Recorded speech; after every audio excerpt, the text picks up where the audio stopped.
Hello mga beshi! Welcome back sa another mini vlog!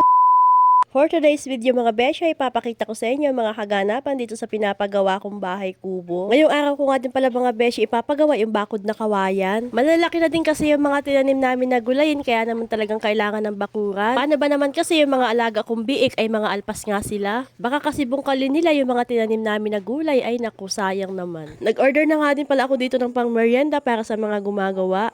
Sakto nga din ang pagdating nitong si Chang Baby kaya naman bumili nga din ako ng kasaba. Ibang klase nga din itong mga tropa kong panday kahit man din kainitan ay talaga namang inasabing coffee is life.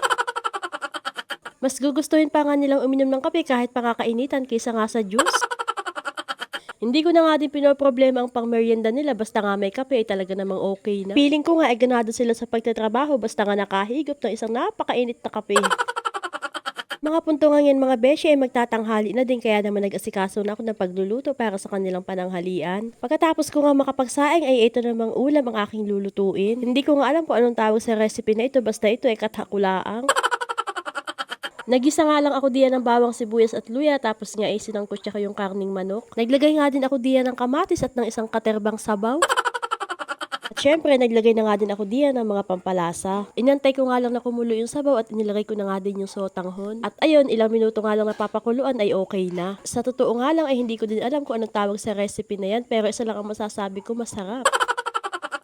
Kahit pa nga kainitan yan ay napakasarap naman talagang humigop ng sabaw lalo pa nga at pagod. Mas gugustuhin din naman talaga ng mga lalaki na mag-ulam na may sabaw kaysa nga sa mga ginisa o kaya ay prito. At bago pa man din matapos sa pagkain ay talaga naman tagaktak ang pawis. Nang matapos na nga silang kumain, ay nagpahinga nga lang din sila ng mga ilang minuto. At maya-maya, ibabalik na ulit sa kanilang mga ginagawa. At ayan nga mga beshi, na ilagay na nga nila itong isang linya ng bakod. Nakakatuwa nga dahil napakabilis naman nilang kumilos. Nagtimpla na nga din pala ako diyan ng Diyos dahil nga napakatindi ng init. Talaga naman tama-tama na muna sa kape. Naman mga beshi, napakatindi nga ng init ngayon, napakasakit sa balat. Pati nga sa ulo ay napakasakit din. Kaya naman mga beshi, huwag natin kakalimutan uminom ng madaming tubig para naman makaiwas tayo sa heat stroke. At fast forward na nga mga beshi, kinahapunan ako naman ay pumunta sa bayan. May nagpabook nga sa akin na magpapaayos ng buhok kaya ayun, for the go. At dahil nga papunta din naman sa bayan yung tiyahin ko kaya naman ako nakisabay-sabay lang din. Baka man din makakalibre ng pamasahe ay abaw naman. At ayun na nga mga beshi, pagdating ko sa house ng ating client ay talaga namang for the chismisan muna ang mga person. At ayan nga ang outcome ng aking ginawa sa kanyang buhok o diba napakaganda. Kaya ano pang iniintay niyo mga beshi, magpabook na din.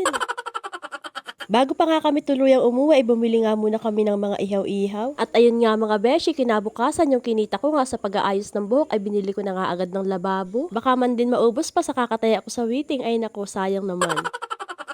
Hanggang dito na lang muna mga beshi. Thank you for watching. Bye!